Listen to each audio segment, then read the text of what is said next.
WWE management thinks they know what you want better than you do, and nothing proves that arrogance more than the Royal Rumble. We wanted Daniel Bryan. They gave us Batista. We wanted a hero. They gave us the Boss. These are the Royal Rumble winners that made the fans turn on the product entirely. The Royal Rumble is supposed to be the one night of the year where anything can happen. We count down the clock. We wait for the buzzer. And we pray for a miracle. But what happens when the miracle turns into a disaster? And a very specific kind of anger that takes over an arena when the wrong person points at the WrestleMania sign.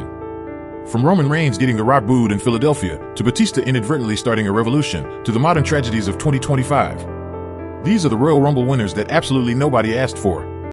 Chapter 1: The Corporate Ego. In professional wrestling, the line between character and ego is often blurry.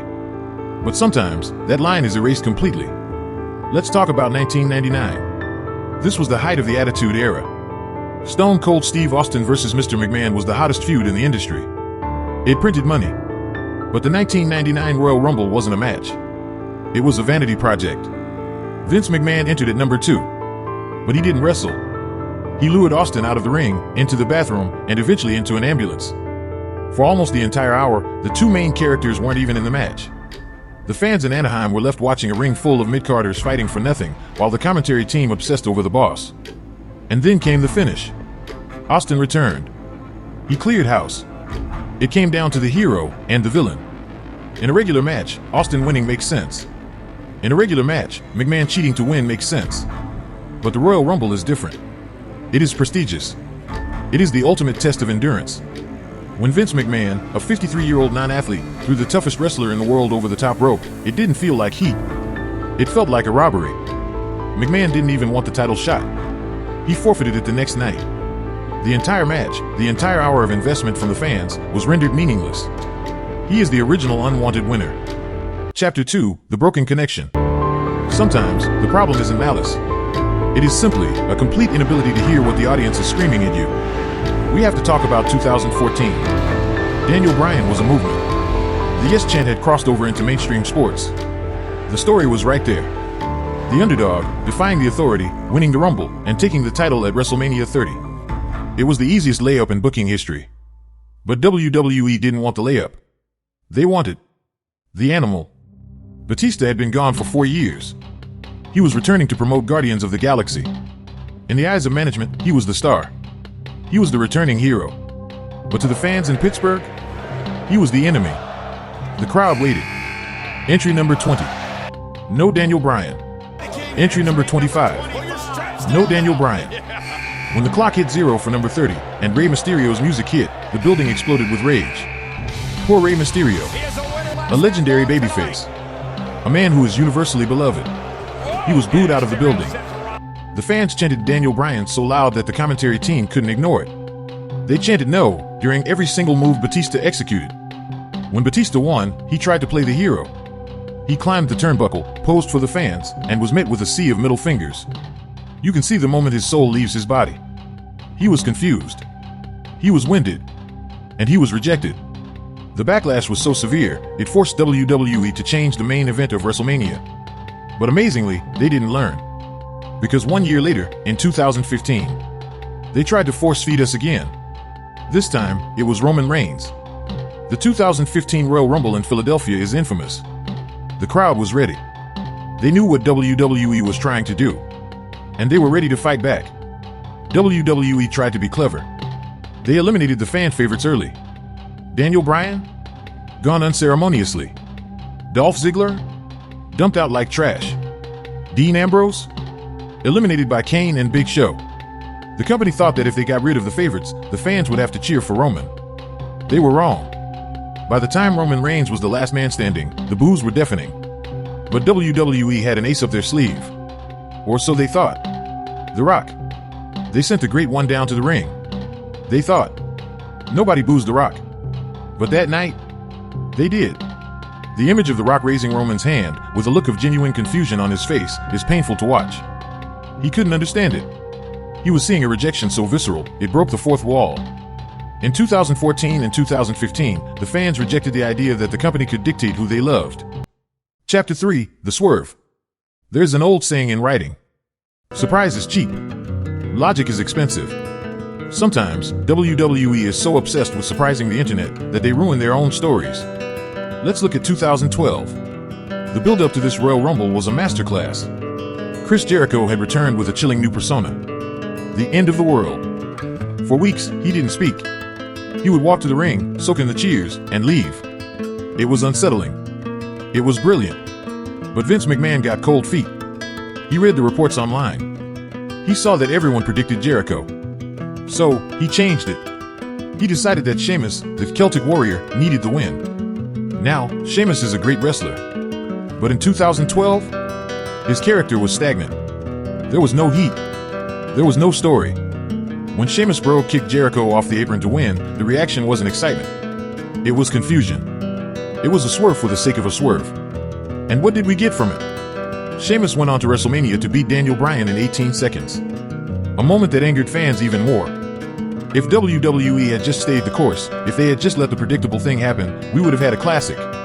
Instead, we got a shock value winner that nobody asked for. We saw a similar failure in 2011. Alberto Del Rio. This was the year of the greatest Royal Rumble. 40 men. The biggest field in history. WWE was desperate to build a new Latin star. They strapped a rocket to Del Rio. He had the cars. He had the ring announcer. He had the look. But he didn't have the connection. The fans were apathetic. When Del Rio won the 40-man Rumble, the reaction was flat. It felt manufactured. You cannot force a star on the audience. You can give them the pyro. You can give them the Rumble win. But if the people don't care, the victory means nothing. Chapter 4, The Part-Time Problem. And then, we have the modern era. In recent years, a new problem has emerged. It isn't about swerves or corporate favorites. It is about laziness. It is about the company hitting the panic button and giving the win to a part-timer who doesn't need it. 2022 is the perfect example of this. Brock Lesnar. Earlier that night, Lesnar lost his WWE Championship. The story was simple. He was screwed out of the title. He did not need to win the Royal Rumble to get a rematch. He is Brock Lesnar. He can walk into the main event whenever he wants. But WWE didn't trust their own roster. Lesnar entered at number 30. He tossed out the full-time stars like they were children. And he won. It felt like a waste. It robbed a younger star of a career-making moment, just to give another accolade to a guy who already had them all. And that same night, the Women's Rumble suffered the same fate. The fans were clamoring for a fresh face. Liv Morgan. Sasha Banks. Someone who was there every week. Instead, we got Ronda Rousey. Ronda had been gone for years. She returned, looked bored, and won the match. The commentary team tried to sell it as a massive moment. But the fans saw right through it. It was a transaction. It was a celebrity part-timer walking in and taking the spot of the women who had carried the division during the pandemic. Chapter 5, The Tragedy of 2025. If we thought they learned their lesson from Roman Reigns or Batista, 2025 proved us wrong. The 2025 Royal Rumble will go down in history, not for who won, but for who didn't. First, let's talk about the women. Charlotte Flair. The fans respect her talent, but they are tired of her dominance. She had already won a Rumble. She had already held every title on the map. Yet, after sitting on the shelf, she returned and immediately won again. It felt like we were stuck in a time loop. The Queen didn't need the win, but the company just couldn't help themselves. They went with the safe, boring option over the exciting, new choice. But the real crime, the real tragedy of 2025. The story was sitting right there. John Cena. The farewell tour. It was the perfect setup. The greatest of all time, fighting for one last chance to earn his spot in the main event of WrestleMania. But WWE swerved us again. They gave the win to Jey Uso. Now, the crowd was happy in the moment. The yeet chants were loud. Cena even hugged him in the ring. But looking back, this was a mistake. Because here is the cold, hard reality. John Cena went on to main event WrestleMania anyway. He closed the show on night 2. And the Royal Rumble winner? Jey Uso opened the show on night 1. Think about the logic of that. If Cena was going to the main event, he should have won the Rumble. It would have been the storybook ending that history deserved. Instead, they wasted the accolade on Jey Uso, only to treat the Rumble winner like an opening act. We wanted the perfect ending for Cena. They gave us a win for Jey that ultimately meant nothing. Conclusion. The Royal Rumble is more than a match. It is a contract.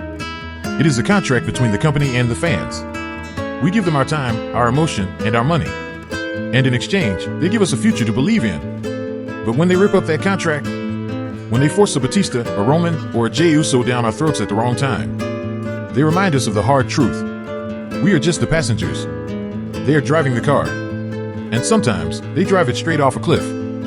These were the winners that nobody wanted. And they are the reason that sometimes, the road to WrestleMania is a dead end at last. I would love to specially thank you for watching this video till the end.